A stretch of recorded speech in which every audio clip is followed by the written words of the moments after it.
हाँ बच्चों, आज राष्ट्रपति की जो आपातकालीन जो शक्तियाँ हैं उनके बारे में बताएंगे।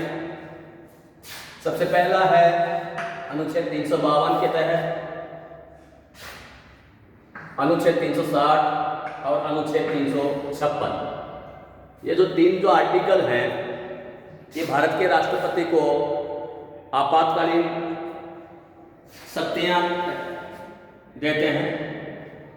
युद्ध, बाहरी आक्रमण या सशस्त्र विद्रोह की स्थिति में से संबंधित संकटकालीन व्यवस्था अनुच्छेद 352 में है। वित्तीय संकट से संबंधित शक्तियां अनुच्छेद 360 में है। और राज्यों में संवैधानिक तंत्र विफल होने के संबंध में जो आपातकालीन जो शक्तियां हैं वह अनुच्छेद 356 में है।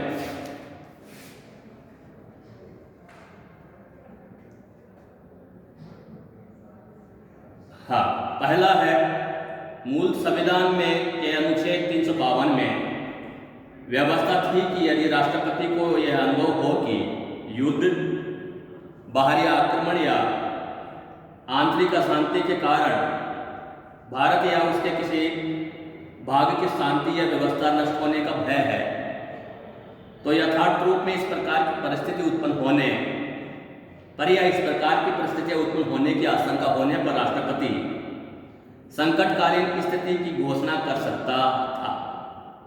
संसद की स्वीकृति के बिना भी ये 2 माह तक लागू रहती और संसद से स्वीकृति हो जाने पर जब तक उसे लागू रखना चाहता लागू रख सकता था। मगर 44वें संवैधानिक संशोधन द्वारा कुछ व्यवस्थाएं की गई हैं जिससे शासक वर्ग के द्वारा संकटकालीन शक्तियों का दुरुपयोग ना किया जा सके। पहला, राष्ट्रपति द्वारा अनुच्छेद 352 के अंतर्गत आपातकाल तभी घोषित कर सकेगा जबकि मंत्रिमंडल लिखित रूप से राष्ट्रपति को ऐसा परामर्श दे। दूसरा, इस प्रकार का आपातकाल अब युद्ध, बाहरी आक्रमण या सशस्त्र विद्रोह होने या इस प्रकार की आशंका होने पर ही घोषित किया जा सकेगा। केवल आंतरिक अशांति के नाम पर आपातकाल घोषित नहीं किया जा सकता। राष्ट्रपति द्वारा घोषणा किए जाने के 1 माह के अंदर संसद के विशेष बहुमत पृथक पृथक संसद के दोनों सदनों के कुल बहुमत एवं उपस्थित और मतदान में भाग लेने वाले सदस्यों के 2/3 बहुमत से इसकी स्वीकृति आवश्यक होगी और लागू रखने के लिए प्रति 6 माह बाद संसद की स्वीकृति आवश्यक होगी। चौथी, लोकसभा में उपस्थित एवं मतदान में भाग लेने वाले सदस्यों के साधारण बहुमत से आपातकाल की घोषणा समाप्त की जा सकती है। आपातकाल पर विचार हेतु लोकसभा की बैठक लोकसभा के 1/10 सदस्यों की मांग पर अनिवार्य रूप से बुलाई जाएगी। 44वें संविधान संशोधन द्वारा भारतीय संविधान में किए गए 38वें संवैधानिक संशोधन को भी रद्द कर दिया गया है, जिसमें ये व्यवस्था की गई थी कि राष्ट्रपति द्वारा 352वें अनुच्छेद के अंतर्गत की गई संकटकालीन घोषणा को न्यायालय में चुनौती नहीं दी जा सकी। इस प्रकार अब राष्ट्रपति द्वारा लागू की गई आपातकालीन घोषणा को न्याय योग्य बना दिया गया है। अर्थात अब आपातकालीन घोषणा को संबंधित न्यायालयों में चुनौती दी जा सकती है। मूल संविधान में व्यवस्था थी कि अनुच्छेद 352 के अधीन संकटकाल की घोषणा पूरे देश के लिए की जा सकती थी। देश के केवल किसी भाग, एक या कुछ भागों के लिए नहीं। 42वें संविधान संशोधन द्वारा यह व्यवस्था की गई थी कि राष्ट्रपति द्वारा अनुच्छेद 352 के अधीन संकटकाल की घोषणा पूरे देश के लिए या देश के किसी एक या कुछ भागों के लिए की जा सकती है। 42वें संवैधानिक संशोधन की इस व्यवस्था को बनाए रखा गया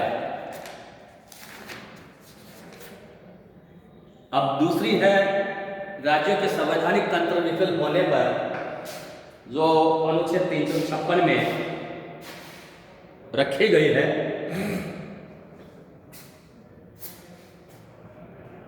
संविधान के अनुसार संघीय सरकार को यह उत्तरदायित्व सौंपा गया है कि वह प्रत्येक राज्य की बाहरी आक्रमण तथा आंतरिक अशांति से रक्षा करेगा तथा यह सुनिश्चित करेगा कि प्रत्येक राज्य की सरकार संविधान के उपबंधों के अनुसार चलाई जाए।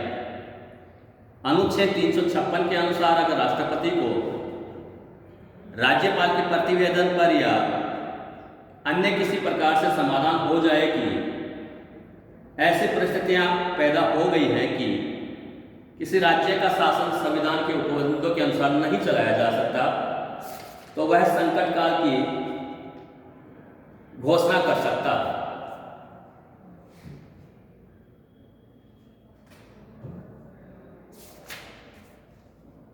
अनुच्छेद 356 के अंतर्गत की गई घोषणा के निम्नलिखित संवैधानिक परिणाम होंगे। राष्ट्रपति ये घोषित कर सकता है कि किसी राज्य की विधायिका शक्ति का प्रयोग केंद्रीय संसद करेगी।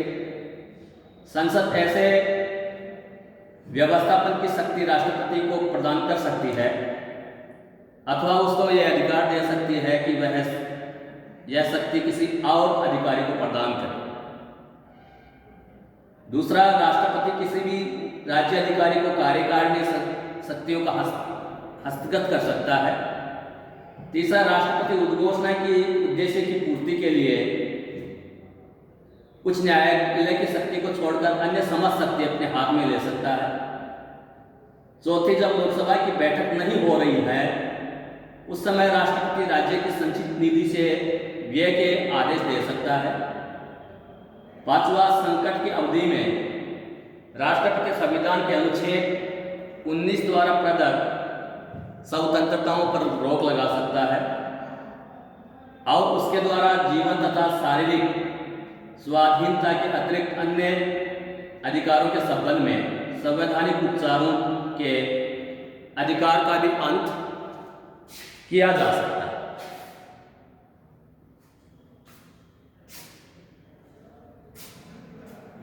संविधान के इन उपबंधों को अब तक लगभग 128 से अधिक बार प्रयोग किया गया है। पहली बार 1951 में पंजाब के भार्गव मंत्रिमंडल के पतन के कारण से घोषणा की गई।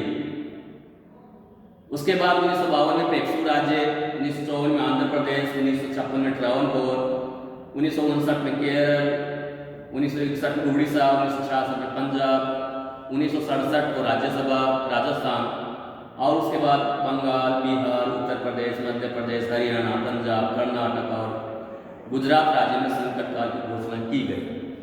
तो ये जो अनुच्छेद 356 है, इसमें जो गैर कांग्रेसी जो सरकारें हुआ करती थी, जनरली वो इसके निशाने पे रहते थे कि वो राज्यपाल के माध्यम से गैर जो कांग्रेसी जो सरकारें थी उनको क्या है कि हटा देते थे 356 के माध्यम से संवैधानिक तंत्र विफल होने के नाम पर।